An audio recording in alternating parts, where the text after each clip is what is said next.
Like me, I looked at this picture for years and years and years and thought, I know all that. I know what the 8-hip proportion is. Anybody here know what the 8-hip proportion is? Anybody would know it well enough to be able to stand up and actually give a little talk about it? And it is interesting, isn't it? Because I think to myself, oh yeah, I know all this stuff. And it wasn't until I had to do it myself as a teaching thing that I realised I knew nothing about it at all, in actual fact. And it is fascinating the way that we assume something because you see it many, many times. And what I've done is adapted this to work for sculpture so that we've got a basic springboard from which to work. We can't sculpt the whole world. So if you look around us here today, when I walk into the kitchen and I see you all standing there talking, we've got 6 different body types there. Now you cannot accommodate those body types when you are sculpting in one go. You have to have a body type that we start from. Now the reality of our bodies is that when I'm talking to you now, you are not focused on my body or anything to do with my physical self. That's a very small part of what you're seeing. What you're really affected by is personality, charisma, and aura. With sculpture, those 3 main principles have been completely taken away. There is no personality, no charisma, no aura in a little sculpture. So you have to replace it with something else. And we replace it with a perfect body, sorry. At least it wasn't a wasp. That's the charisma. It is, yeah. I can get rid of charisma very quickly. So what we do is we start off with a perfect body, and that's our springboard. Now the reason we start off with a perfect body is if you do a little sculpture and its legs are too short, everyone that looks at that sculpture will go, oh, it's nice. Legs are too short, aren't they?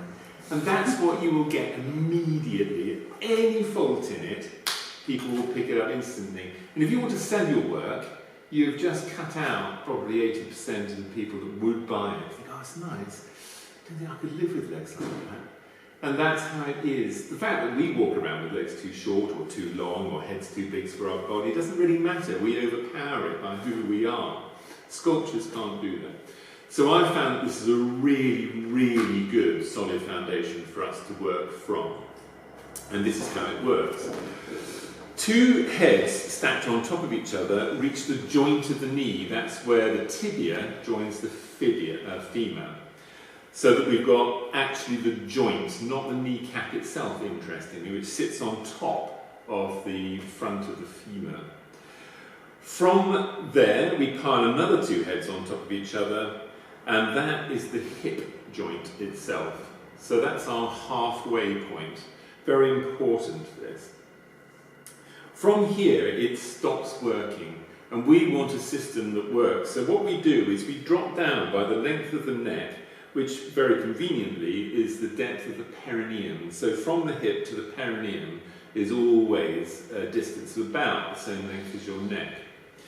In sculpture, it's exactly the same length as your neck. So it drops down to the perineum, and then one head onto the perineum comes to the tummy button.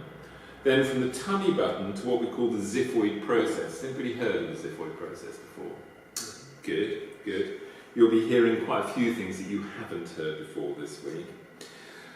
From the xiphoid process to the line of the clavicles is the next head. So every head gives us what I call a mapping point on the body. We then stop, put back the neck, and then the head goes back on top. So that's how it works as a brief resume. 2 heads standing upright next to each other is the width of the hips. And that's true of women and men. So it's very interesting. The gender differences are not what you expect them to be at all. 2 heads lying down next to each other are the width of the shoulders, true of men and women. So it's to do with fat on the hips and the width of the waist that makes the real difference between a male body and a female body. That gives us the kind of body that you would see in the V&A. So when you go to the V&A and you look at all those beautiful Baroque and classical sculptures that they've got there, if you look at them properly, they've all got heads that look too small for their bodies. So when it's pointed out to you, you'll go, oh yeah. So you look at the three Graces, which as you're going through the main entrance of the V&A and turn right, it's the first room you come to on your right, three Graces. Very, very famous sculpture. And it's not very old actually, it's definitely a Renaissance sculpture. They've got micro heads, and when it's pointed out to you, you notice it. Otherwise, you are taken up with the beauty of the sculpture itself. I think that because we have changed since the ancient Greek times, a 7.5 head is more relevant to now. It makes the figure look more balanced, I think. If you're going to make Superman or Wonder Woman, definitely an 8 head. It makes the body look massive and more powerful. But for an ordinary person, a 7.5 head put on top afterwards is really, really good. You don't ever measure the body by 7.5 heads because it doesn't make any sense. What we want is a system that makes sense to us every single time. That's our foundation, so that we're looking at something that we can then move from all the time.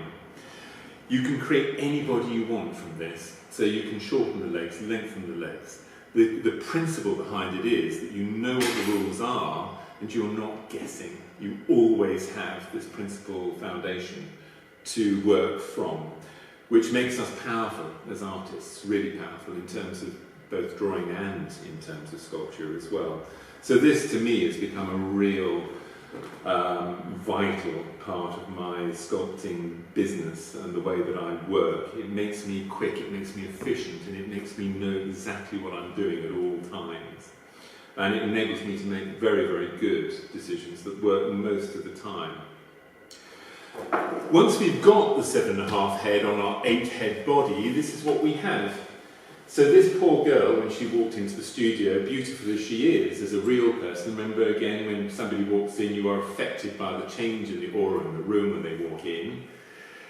We've had to stretch her, manipulate her, and bend her until she fits the 8 head proportion on our charts, because I can guarantee you it doesn't matter where you go in the world, what expensive beach you go to in the south of France, you will never see a perfectly proportioned human being. I don't think they exist. I've seen many things in the human body, but I've never seen a perfect one. She's beautiful. So when she came in, I thought, my goodness, this is great. We've really got something here to work from. But we had to stretch her lower legs. That's usually where you find either there's too much or too little height. It's in the tibia, interestingly. And we had to change her waist and so on to make her fit the perfect 8 head proportion. Now we've done all that for you, we now fit the armature within that. So this part of the armature just here is in line with the hips. So we know from the armature exactly where we are. So as we build from the armature, we can use the armature not just for support, but to give us proportional information as well. So we're arming ourselves the whole time as we move into the sculpture itself. It's a very simple process, but you won't think so when you do this. You're going to be thinking, bloody hell, this is awful. If you make 2 or 3 of these armatures, you will get it. It's like that sudden relief when you were little trying to learn to ride a 2-wheel bicycle. Suddenly you realise Dad's let go of the back and you're doing it all by yourself, and it's this feeling of wow, and you never forget that. You can always ride a bike after that. Same thing with this. Once you've got your armature, once you're practiced with this, you can easily make one in less than 20 minutes, 15 minutes, easily.